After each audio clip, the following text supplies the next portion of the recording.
Hey there. It's been just about 3 months since I relaunched and released this podcast, and I have to say that it's been such a beautiful start to this journey. 17 episodes in and about 2,000 downloads already. Along the way, I'm meeting the most amazing people, just like you. I've decided that it's now time to open up the realm of possibilities even more. So now I'm openly telling the universe that I'm ready for the perfect partner and or sponsor to help this platform grow and flourish even more. With your help, I can continue to serve socially conscious organizations by growing their reach, increasing their funding, and creating greater impact on the world. So let's talk.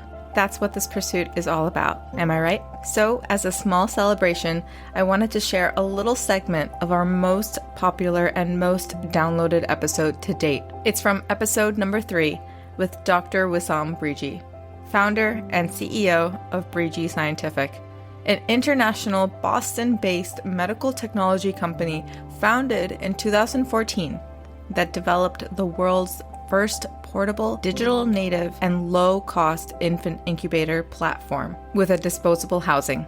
It's called the Nikki. In this segment, I asked Dr. Breegi about the remarkable story that sparked the idea to create his very own infant incubator designed to significantly reduce neonatal mortality and morbidity globally.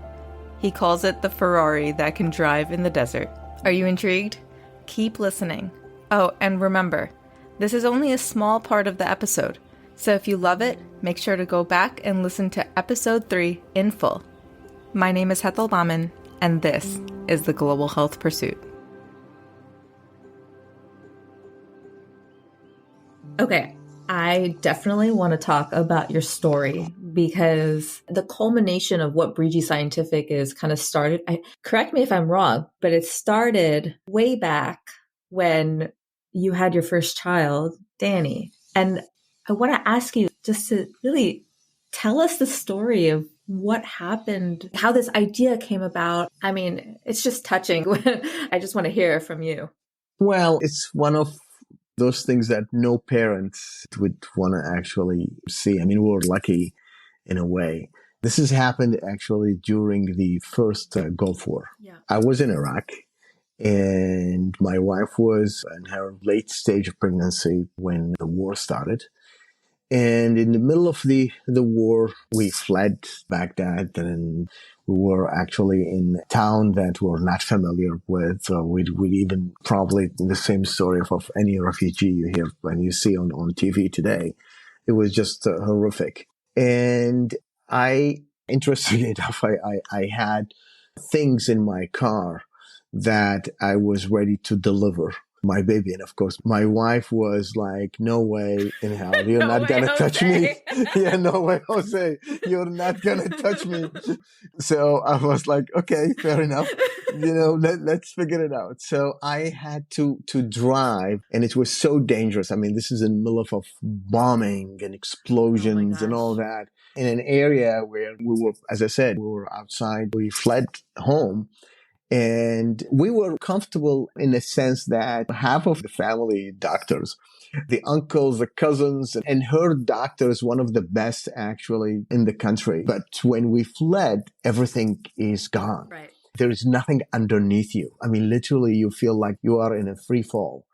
And this is not only your life, but now there is your wife, and where there's a baby is coming in, you don't know what to do. So I found this small hospital in this small town we were in, and it was literally almost abandoned. There was a skeleton of 2 nurses and 1 doctor stayed in the hospital, and they didn't have electricity for like a couple months because, the whole infrastructure was bombed, and it was freezing cold. And we had 1 candle in the hospital, literally. There was 1 candle we had in front of us, and there's a candle inside where the doctor and the nurse, and I can hear my wife really in agony. Yeah. And then the nurse came to me and she said, go get me some wood. I was like, what do you mean?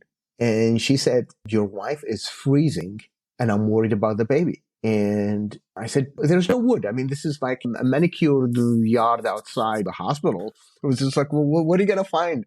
So anyway, so I go outside. It was pitch dark. And as sad as it is, was really comic because I went into a pole of concrete that I didn't see. It was so dark.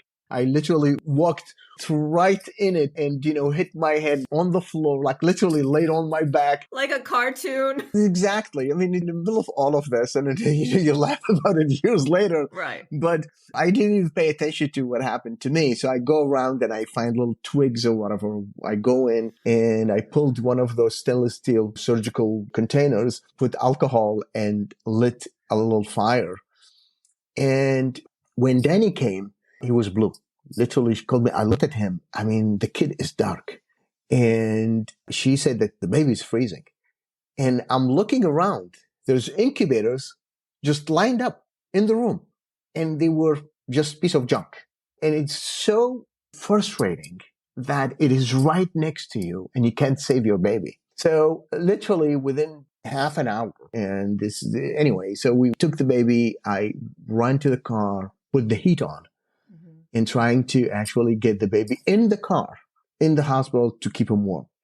So it really, one of those things is that even you don't know what happened to the baby. What's the effect? What really manifested from all of this? And years later, of course, immediately we had plans to leave the country. And we were lucky we left and, came to the U.S. and Danny grew up to be a healthy child. And then went to BU, finished pre-med, and then he decided to go public health. And this whole story, sometimes you try to block it from your mind. It's just so sad that one day came to me and he said, Dad, do you know that there is more than 3.5 million babies died before 28 days? And you do know is that the incubators is a big deal out of all of this? And it's like, what are you talking about? What's 3.5 million? And he said, annually before 28 days. So I start digging and doing research and I'm looking at the numbers. I was like, oh my God, we were so lucky. The rest of the world, what happened to these families? And so being an innovator, an inventor, I had some ideas, actually, something I was working on for biocontainment space, a disposable one that you can actually do surgeries and other things without having this complicated surgical suites and all that. And you can do it anyway. So when we looked at this, we said, okay, we can actually develop an infant incubator that it would have everything that a Cadillac of all incubators have, that we will put it in this one, but we will make it better. So we went and broke down every single component of an incubator. What works, what doesn't. Where's the problems? Electricity, infection, complicated components. Can't work on a solar, can work on a battery. Can you use it for transport? If there is no doctors, suddenly, or even not suddenly, in a war or something, but in a small town, and there is no specialist, can a specialist have an access to this baby immediately, look at the data, look at the baby, and can actually guide the healthcare providers how to actually do this? So we looked at all of this and we start putting it together. So it became the Ferrari that can drive in the desert. Oh, I love that. I love that. Thank you for listening to this episode. If you'd like to learn more about today's topic and guest, head over to the show notes linked in the description of this episode. There, you can get access to resources, links, and ways you can get involved in the pursuit for global health. And if you loved this episode, don't forget to write me a review on Apple Podcasts and rate the podcast on Spotify. It helps me get in front of more people just like you and continues to elevate the causes we are so passionate about. I'll see you in the next one.